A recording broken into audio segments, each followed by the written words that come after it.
sezon Puterea Dragostei.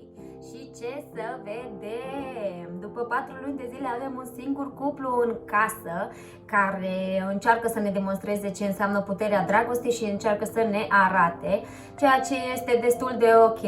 Dar, în schimb, sunt mulți concurenți care nu își au rolul în această emisiune.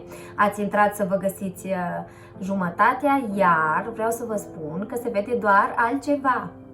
Bătăi, ceartă și nimic altceva.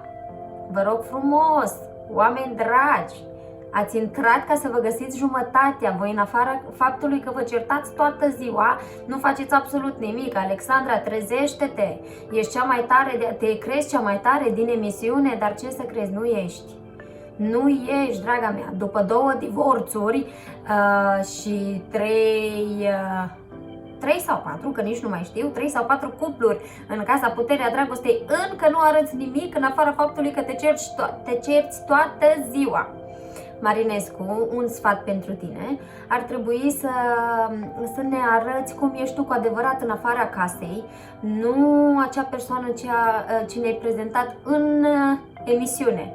Nu cred că ești într-atât de arogant și atât de fițos cum ne-ai arătat. Ai avea mult mai mare succes, scuzați-mă, ai avea mult mai mare succes dacă ai fi tu însuți. Luați un sfat de la mine, 4 luni au trecut de când a început sezonul și voi nimic nu ați arătat. Ar fi bine să ne arătați puterea dragostei, nu doar să jucați puterea dragostei.